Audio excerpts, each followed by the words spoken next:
आदाब और नमस्कार, मैं हूं सुल्तान कुरैशी और आप देख रहे हैं भिवंडी समय न्यूज।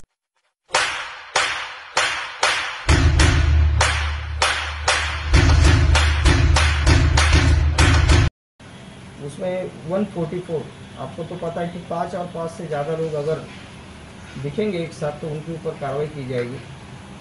और गवर्नमेंट की तरफ से 4 अप्रैल 2021 को किस तरीके से ये मिनी लॉकडाउन जिसे हम बोल सकते हैं वो आदेश जारी किया गया है, क्या शुरू रहेगा और क्या शुरू नहीं रहेगा वो इसके बारे में मैं थोड़ा डिटेल में बताना चाहूँगा। कि जैसे कि पहले से शाम 8 बजे से लेके सुबह 7 बजे तक संचारबंदी जो है, कर्फ्यू पूरे हमारे भिवंडी शहर में लगा हुआ है, वैसे ही कल की जो गाइडलाइन आई है उसमें आज सुबह से ही जो जो अलग अलग आस्थापना है तो वो सब बंद करने के आदेश दिए गए हैं। लेकिन उसमें कुछ जो एस्टेब्लिशमेंट्स है, कुछ तो आस्थापना है जहाँ पे लोग काम करते हैं उनको छूट दी गई है। कि इसमें सबसे पहले जो इमरजेंसी सर्विसेज है जिसे बोलते हैं इसेंशियल सर्विसेज जो है, उसमें हॉस्पिटल, चिकित्सालय, वैद्यकीय विभाग कार्यालय, औषध विक्रेता, औषध में ये फार्मास्यूटिकल से मेडिकल वाले, ड्रगिस्ट या हॉस्पिटल वाले, इनको छूट दी गई है। वैसे ही किराना, भाजीपाला जो है, ग्रोसरी जो खाने पीने के लिए जो सामान लगता है वो दुकान जो है, मिठाई, इनको इसमें छूट दी गई है। और जो टैक्सी हमारे यहाँ या ऑटो रिक्शा वगैरह, ऑटो रिक्शा में 2 लोग बैठ सकते हैं, 4 व्हीलर है उसमें आधे लोग बैठ सकते हैं, अगर 8 लोग बैठते हैं तो वहाँ पे 4 लोग बैठ सकते हैं। और बाकी जो गुड्स कैरियर जो है, पावर लूम से रिलेटेड जो कारोबार चलता है उसको उनको छूट दी गई है। उनकी ट्रैवलिंग, उनका गुड्स का जो है उसके लिए शासन ने, गवर्नमेंट की तरफ से छूट दी गई है। पावर लूम जो है वो चल सकते हैं, लेकिन उसमें भी जो पावर लूम में काम करते हैं वो जो मजदूर है या वहाँ के वर्कर है, सुपरवाइज़र है, उन लोगों ने उनका जो है कि वैक्सीनेशन कर लेना ज़रूरी है। दूसरी बात, सैनिटाइजेशन वहाँ उनका प्रॉपर होना चाहिए, वहाँ पे ऑक्सीमीटर रखना ज़रूरी है। जिनको फीवर है, जिनको जिस तरीके से, तो उनको अलग तरीके से रखना ज़रूरी है। मास्क कंपलसरी वहाँ पे किया गया है। इस तरीके से सोशल डिस्टेंसिंग मेंटेन रखना ज़रूरी है। इस तरीके की जो सब चीज़ें हैं अगर वो करते हैं तो उनको पावर लूम सेक्टर के सभी उनको इसमें छूट दी गई है और उन्होंने वो करना चाहिए।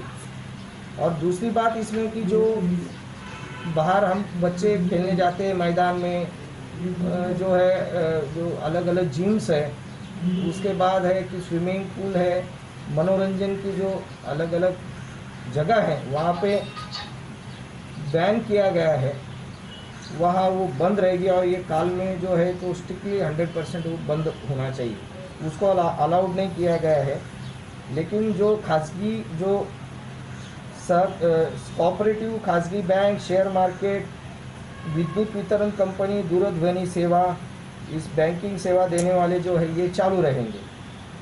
उसमें भी गवर्नमेंट के इसमें 50% जो प्रेजेंसी है वो इम्पोर्टेंट रखी गई है, मतलब 100% वो नहीं रहेगा। और इसमें जो है वो मैंने जैसे बताया, बार है, जो खाने पीने के जो मतलब शॉप्स है वो बंद रहेंगे, लेकिन उसमें पार्सल सेवा जो है वो चालू रहेगी। लेकिन खाने पीने के जो सभी है वहाँ बैठ के कोई जाके खा नहीं सकता, यानी कि ये भीड़ भाड़ ना हो, इसलिए ये शासन ने कदम उठाया है। होम डिलीवरी, टेक अवे, ये सब चालू रहेगा। और जो होम डिलीवरी करने वाले हैं उन लोगों ने भी, जो घर जाके होम डिलीवरी करते हैं तो उनको भी वैक्सीनेशन उन्होंने कर लेना ज़रूरी है, ये निर्देश दिए गए हैं। और वो जो जिस तरीके से ये रेस्टोरेंट्स और बार है या ऐसा कुछ करते हैं, उन सभी लोगों ने ध्यान में रखना चाहिए कि आप सभी लोगों का वहाँ पे उनके सोशल डिस्टेंसिंग है, वैक्सीनेशन है, मास्क लगाना, ये सब चीज़ें कंपलसरी वो फॉलो करनी है। रोड पे जो गाड़ियाँ जो चलती, खाने पीने के जो सामान जो है उनके लिए भी कुछ गाइडलाइन है सर? खाने पीने के मतलब कौन से, मतलब जो रोड पे गाड़ी, हाथ गाड़ी, नहीं, वो खाने पीने के जो रहे वो बंद रहेगा, खाने पीने का जो है वो बंद रहेगा, ठेले वाले गाड़ी वाले, लेकिन फ्रूट्स वगैरह वो जो है जिससे वो चालू रहेगा। सर प्राइवेट सेक्टर में जो पावर लूम को छोड़ के अदर इंडस्ट्रीज है उनके लिए क्या गाइडलाइंस है? नहीं, ये अदर इंडस्ट्रीज जो है जो मैन्युफैक्चरिंग में आते हैं, मैंने आपको दिया है अभी इंग्लिश में और इसमें, मैन्युफैक्चरिंग सेक्टर में वो चालू रहेगा, लेकिन जिस तरीके से मैंने कहा वो सब चीज़ में ध्यान में रखते हुए ये होना चाहिए। सर सुबह सुबह भेंडी बाजार में इस लॉकडाउन का विरोध हुआ, काफ़ी दुकानदारों ने इसका विरोध किया। इस तरह से अगर भिवंडी में भी अगर कोई विरोध होता है तो उसके लिए पुलिस क्या कहती है? नहीं, इसमें हम उनको पहले समझाने की कोशिश करेंगे। सबसे पहले बात तो ये है कि ये हमारे जियो और जीने दो, आप खुद भी इसके बारे में अवेयर होना ज़रूरी है, क्योंकि आपको पता है कि एक आदमी को अगर पॉजिटिव होता है तो जहाँ जहाँ वो जाता है उसके अगल बगल के 10-15 लोग तो आराम से हो सकते हैं। तो ये सोचने वाली बात है और ये गहराई से सोचने वाली बात है, और इसका इम्प्लीमेंटेशन करना बहुत ही ज़रूरी है। अगर ये नहीं किया, वो ठीक है वो चलता रहेगा उनका काम, लेकिन उसमें जो बूढ़े लोग हैं, बीमार लोग हैं, जिनको बीपी है, डायबिटीज़ है, आपने जो देखा कि दिन ब दिन आंकड़े जो है बढ़ते जा रहे हैं, उसको रोकने के लिए ये गवर्नमेंट ने बहुत अच्छा कदम उठाया है, जिससे कि हम जो भिवंडी के पूरे रहवासी है वो भी बच सके, उनके घर के लोग बच सके, और सभी जो है अच्छी तरीके से उनका आरोग्य रहने के लिए ये बहुत ज़रूरी है। सर ये संपूर्ण लॉकडाउन की हद कब तक रहेगी सर? टाइमिंग इसका क्या रहेगा? इसको लेकर कंफ्यूजन बहुत है, और कब तक रहेगा? टाइमिंग का तारीख जो आपने देखा होगा, आपको दिया है मैंने, 30 तारीख तक ऐसा है, लेकिन अगर इसमें कुछ लोग अगर समझते हैं, अच्छी तरीके से रिस्पांस देते हैं, तो ये जो है गवर्नमेंट इसके बारे में सोच सकती है और कुछ दिनों के बाद इसकी नई गाइडलाइन जारी हो सकती है।